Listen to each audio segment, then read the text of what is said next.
Good morning વિદ્યાર્થી મિત્રો। તો આજે ધોરણ 12 ના લેક્ચર નંબર 17 ની અંદર આપણે જોઈશું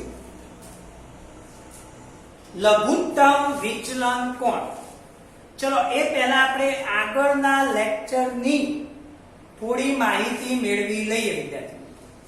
ચલો ધ્યાન રાખજો વિદ્યાર્થી મિત્રો, મેં તમને અગાઉના લેક્ચરની અંદર આ રીતે સમજાવ્યું હતું કે આ એક પ્રિઝમ છે। આપણે અગાઉના લેક્ચરની અંદર પ્રિઝમ વડે થતું વક્રીભવન ભણ્યા હતા। ઓકે, તો ચલો એમાં શું હતું, એક વિદ્યાર્થીએ મને પ્રશ્ન પૂછેલો કે સાહેબ લંબ કોઈ પણ જગ્યાએ દોરાય? તો ના, લંબ આપાત બિંદુએ દોરાય। બીજો એક પ્રશ્ન મને પૂછવામાં આવ્યો તો કે સાહેબ લંબ ગમે તેટલા દોરાય? તો ના, કોઈ એક બિંદુએ લંબ એક જ હોય। તો સમજો, દાખલા તરીકે ધારો કે અહીંયાથી આ કિરણ આપાત થયું, આ આપાત કિરણ છે વિદ્યાર્થી મિત્રો, આપાત કિરણ।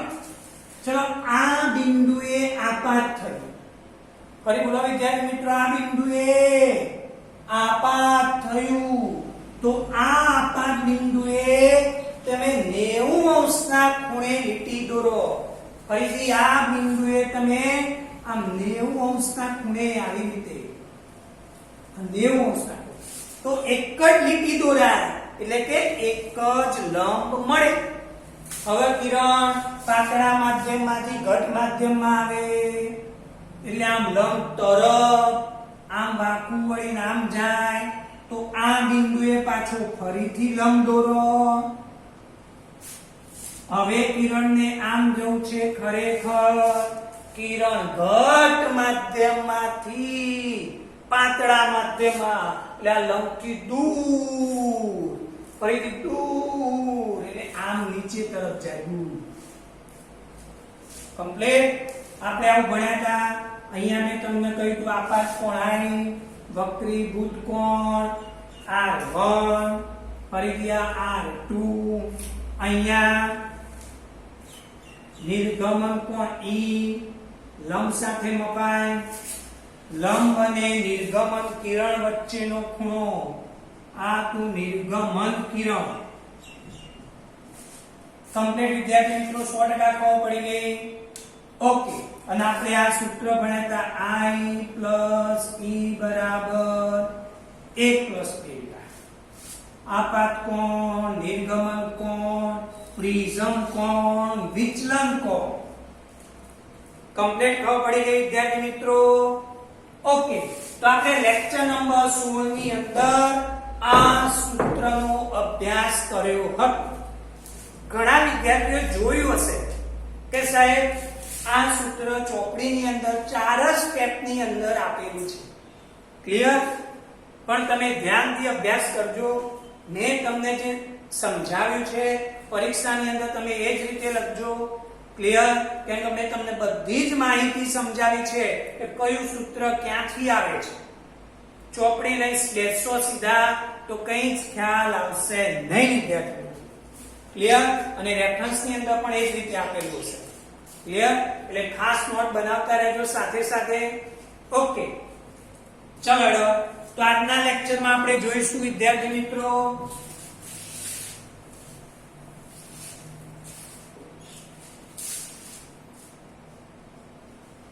લઘુત્તમ વિચલન કોણ।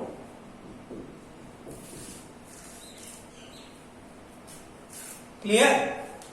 તો ખાસ સમજો, તમે વિચલન કોણને વિદ્યાર્થી મિત્રો દર્શાવતા હતા ડેલ્ટા વડે। કોના વડે? ડેલ્ટા વડે। ચલો તો આપણે અગાઉના લેક્ચરમાં પ્રિઝમ વડે વક્રીભવન જોયું, પ્રિઝમ વડે વક્રીભવન જોયું।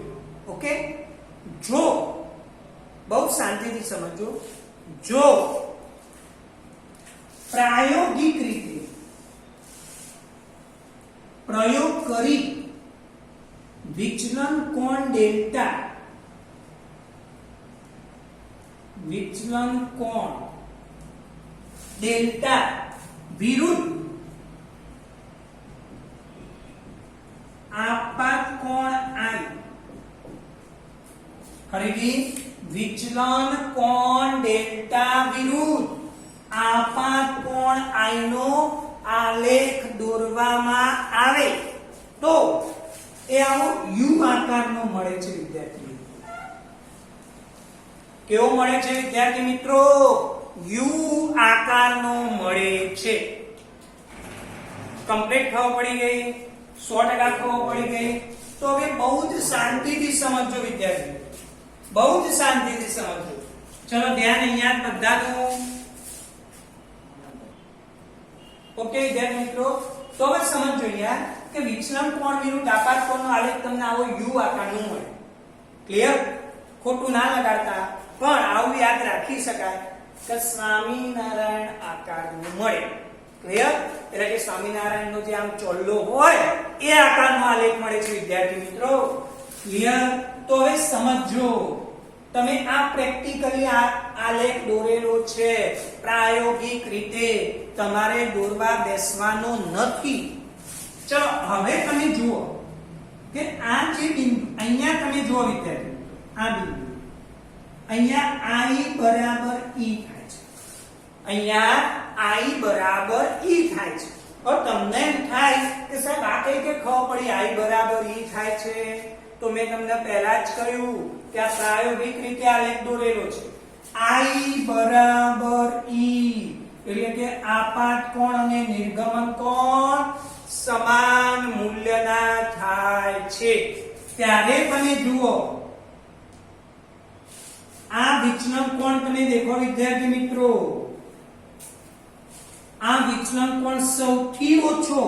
જો આમ નીચે આમ વિચલન કોણ આમ નીચે ઘટે ઘટે ઘટે ઘટે ઘટે ઘટે ઘટે ઘટે ઘટે ઘટે ઘટે અહીંયા વિચલન કોણ સૌથી ઓછો એટલે કે ડેલ્ટા બરાબર dn.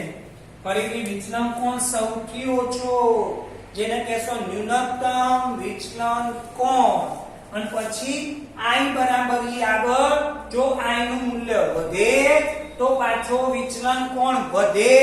વિદ્યાર્થી મિત્રો વિચલન કોણ વધે. કમ્પ્લીટ? તો બહુ શાંતિથી સમજો. તો અહીંયા તમે એવું કહી શકો કે I બરાબર E સિવાયના આપાત કોણે, ફરીથી I બરાબર E સિવાયનો તમે કોઈ પણ આપાત કોણ લો, કોઈ પણ આપાત કોણ. ચલો હું આ આપાત કોણ લીધું તો એ વખતે આ આપાત કોણે એટલે આનું નામ આપી દઉં I2. એ જ વખતે આ જે ડેલ્ટા નું મૂલ્ય અહીંયા મળે છે, આ ડેલ્ટા નું મૂલ્ય અહીંયા I1 આગળ પણ મળે છે. ફરીથી ધારો કે આ ડેલ્ટા રહ્યો 30°, તો આ 30° I1 આપાત કોણે પણ મળે અને I2 આપાત કોણે પણ મળે છે. કમ્પ્લીટ? એટલે કે I બરાબર E સિવાયના આપાત કોણે વિચલન કોણના બે મૂલ્યો મળે છે. કમ્પ્લીટ? વિચલન કોણના બે મૂલ્યો મળે છે. ક્લિયર? 100% ખબર પડી ગઈ? ફરીથી પહેલા હું આપાત કોણ દાખલા તરીકે અહીંયા 30 લઉં તો 30 પણ તમને વિચલન કોણ 30 મળે. દાખલા તરીકે 120 લઉં તો પણ વિચલન કોણ 30 મળે છે. ક્લિયર? એટલે કે આપાત કોણના બે મૂલ્યો માટે ક્લિયર વિચલન કોણનું મૂલ્ય 30° મળે છે. વાતો નહીં કરવાની, ધ્યાન અહીંયા આપજો ભાઈ. ક્લિયર? ચલો હવે સમજજો અહીંયા ખાસ. ક્લિયર? ચલો ખ્યાલ આવી ગયો આટલા સુધી બધાને? આ આપાત કોણ I1 હોય, આ આપાત કોણ I2 હોય, એ વખતે એક જ વિચલન કોણ છે. ક્લિયર? હવે સમજો, બહુ શાંતિથી સમજો, બહુ શાંતિથી. જ્યારે આપાત કોણનું મૂલ્ય, આપાત કોણ I નું મૂલ્ય નિર્ગમન કોણ ઈ જેટલું થાય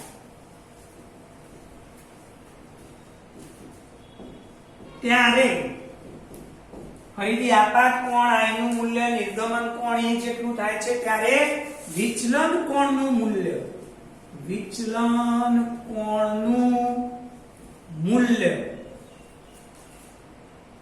ડેલ્ટા બરાબર Tm એટલે કે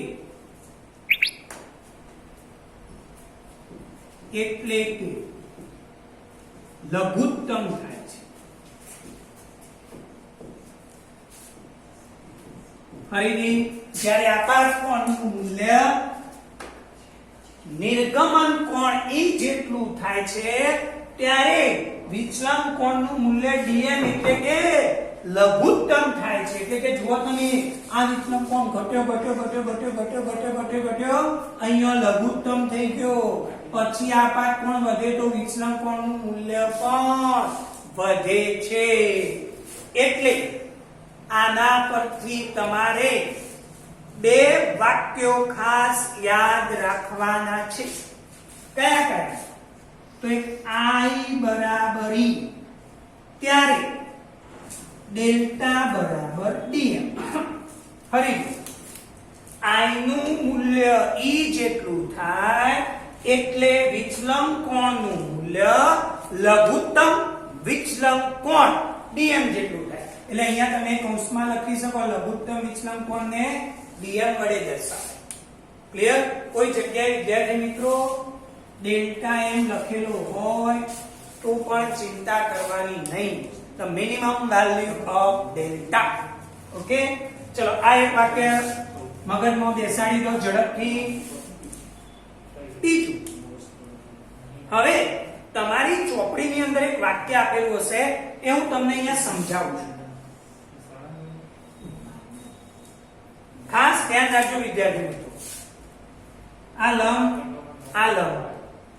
ચલો અહીંયા લંબ સાથે I કોણે કિરણ આપાત થાય છે એ વક્રીભૂત પામી આમ જાય, પછી આમ જાય. લઘુત્તમ વિચલન કોણ ઈ છે. તો બહુ જ શાંતિથી સમજો વિદ્યાર્થી મિત્રો, બહુ જ શાંતિથી સમજો. આ તમને ખબર છે કે આ કિરણ આમ ગયું એટલે આ તમારો બન્યો લઘુત્તમ વિચલન કોણ dm. ફરીથી લઘુત્તમ વિચલન કોણ dm. જ્યારે આ વિચલન કોણનું મૂલ્ય લઘુત્તમ વિચલન કોણ હોય ત્યારે I અને E સરખા હોય. ફરીથી I અને E સરખા હોય એટલે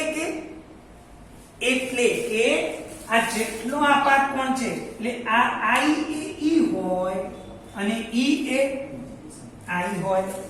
એટલે કિરણ આપાત થઈ આમ થઈને આમ બહાર આવે કાં તો એનું ઊંધું પણ.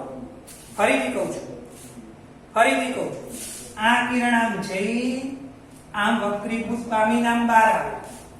જો તમે કોઈ કિરણ આ રસ્તેથી આપાત કરો, આમ આપાત કરો આમ, તો એ કિરણ આમ થઈ પાછું આમ જ બહાર આવે.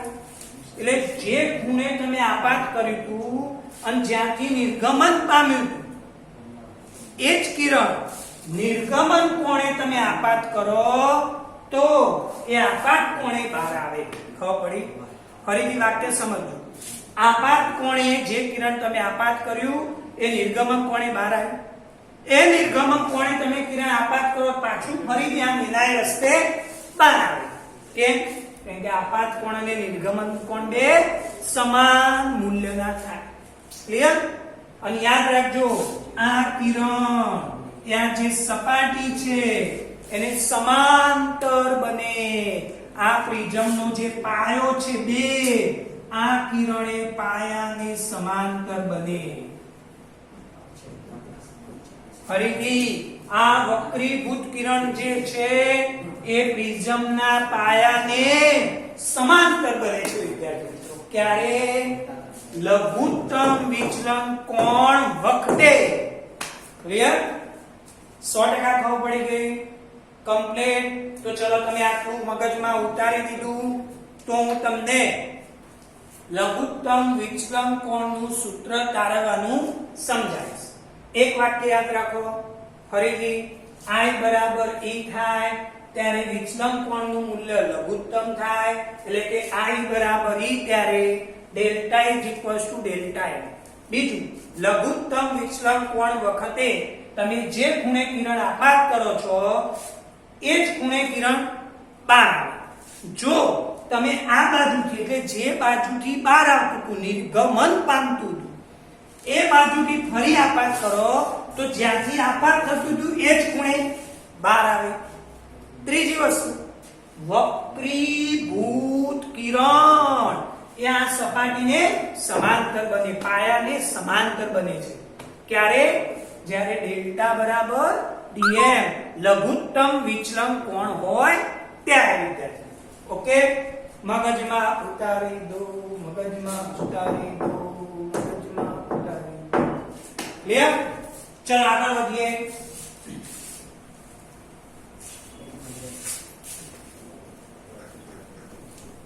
ચલો બહુ શાંતિથી સમજો અહીંયા બહુ શાંતિથી સમજો ચલો આપણને ખબર છે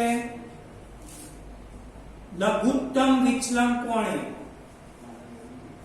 લઘુત્તમ વિચલન કોણ એટલે કે ડેલ્ટા બરાબર dm એ I બરાબર ફરી બોલો શું થશે I બરાબર E કમ્પ્લીટ ચલો હવે બહુ શાંતિથી સમજો વિદ્યાર્થી તમને બધાને ખબર છે વિદ્યાર્થી મિત્રો ખાસ ધ્યાન રાખજો